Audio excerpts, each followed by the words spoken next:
आप निष्पक्षता की खोज में हैं तो यकीन करिए आप रेत में सड़ दसाए चतुर्मुर्ख से ज्यादा कुछ भी नहीं है, क्योंकि अपना पक्ष तो भगवान श्री कृष्ण को भी तय करना ही पड़ा था। नमस्कार, मैं हूं कलयुगी नारद और आपका स्वागत है खबरी नारद के इस खास प्रोग्राम जिहाद रोग विशेषज्ञ में। आज हम बात करेंगे यूपी में जिला पंचायत अध्यक्ष पद के चुनाव नतीजे आ चुके हैं, जिनमें कुल 75 सीटों पर अध्यक्ष पद के चुनाव होने थे, जिनमें से बीजेपी को मात्र 67 सीटें मिली। सपा ने शानदार प्रदर्शन करते हुए 6 सीटों पर कब्जा जमाया, अन्य ने 2 सीटों पर भारी जीत दर्ज कराई। 8 सीटों पर हार के बाद बीजेपी खेमे में हलचल मची है। कोई भी इसकी जिम्मेदारी लेने को तैयार नजर नहीं आ रहा।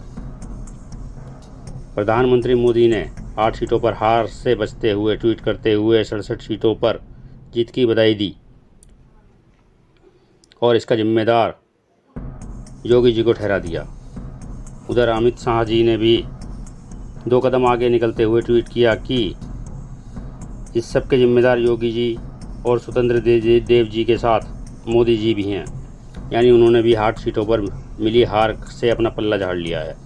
राजनाथ सिंह ने ट्वीट करते हुए कहा कि इसके जिम्मेदार योगी जी, स्वतंत्र देव जी और बीजेपी के सभी कार्यकर्ता हैं। जेपी नड्डा ने तो कह दिया कि इसकी जिम्मेदारी योगी जी की और नरेंद्र मोदी जी के मार्गदर्शन की है। कुल मिलाकर कोई भी इसकी जिम्मेदारी नहीं लेना चाहता।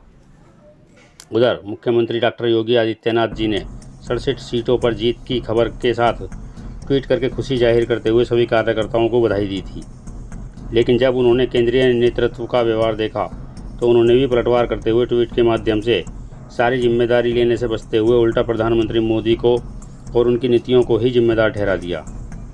बीजेपी को 8 सीटों पर मिली करारी हार के बाद AIMIM के नेता असदुद्दीन ओवैसी का भी खुशी का ठिकाना नहीं रहा और उन्होंने भी ऐलान कर दिया कि हम यूपी में योगी को मुख्यमंत्री नहीं बनने देंगे। आप खुद उनका स्टेटमेंट सुनिए। इंशाअल्लाह दोबारा योगी को उत्तर प्रदेश का मुख्यमंत्री नहीं बनने देंगे, नहीं बनने देंगे। अगर हमारे हौसले बुलंद रहेंगे, मेहनत करेंगे तो सब कुछ होगा इंशाअल्लाह ताला। मगर हमारी कोशिश यही है कि दोबारा उत्तर प्रदेश में बीजेपी की सरकार ना बने। खैर, उसके बाद योगी जी का गुस्सा 7वें आसमान पर था।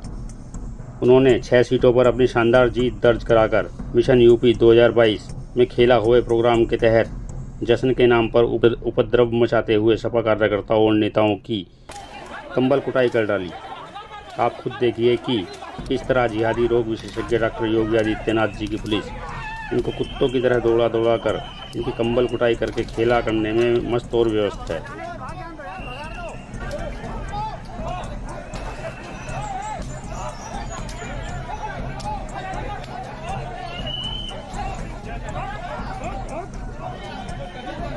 8 सीटों पर हार से दुखी बीजेपी कार्यकर्ता अभी से मिशन यूपी 2022 के तहत जमीनी स्तर पर काम में लग गए हैं और देखिए वो योगी जी के लिए किस प्रकार जी जान से प्रचार में लग चुके हैं।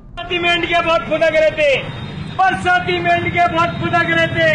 50 की 2 किलो जो बीजेपी को वोट देगा उसको 50 की 2 किलो दशहरिया, जो बीजेपी को वोट देगा उसको 50 की 2 किलो दशहरिया।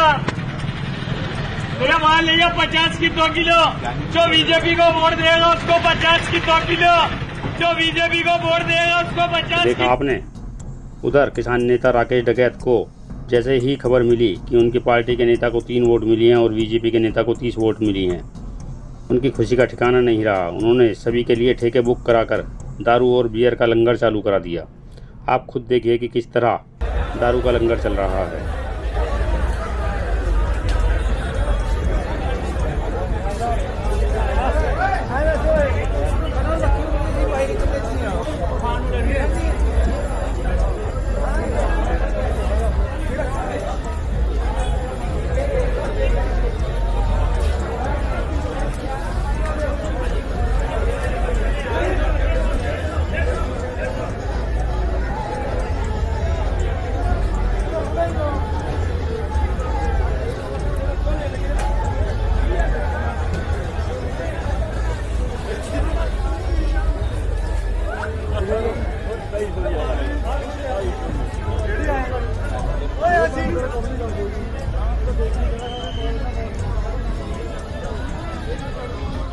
खैर, जब उनसे किसी ने कहा कि भाई आपका नेता तो बुरी तरह हार गया है, तो उन्होंने जवाब दिया कि तुम अन्ना बावड़ा समझे के उत्तर प्रदेश जिला पंचायत के फाइनल रिजल्ट ये हैं।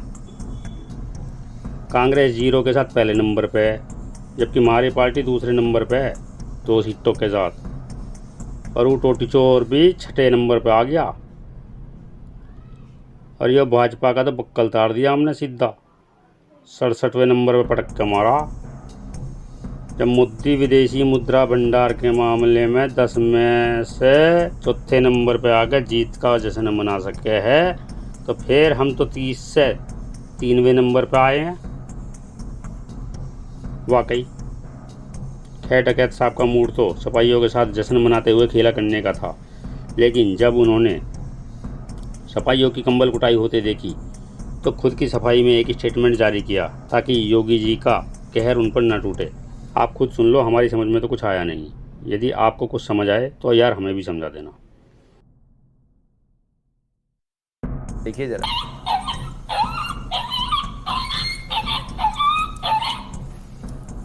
कंबल कुटाई को देखकर बहुजन समाज पार्टी की अध्यक्षा सुश्री मायावती जी ने आखिर बोल ही दिया, टोटी चोर और सिनेमा टिकट चोर का अब क्या होगा कालिया।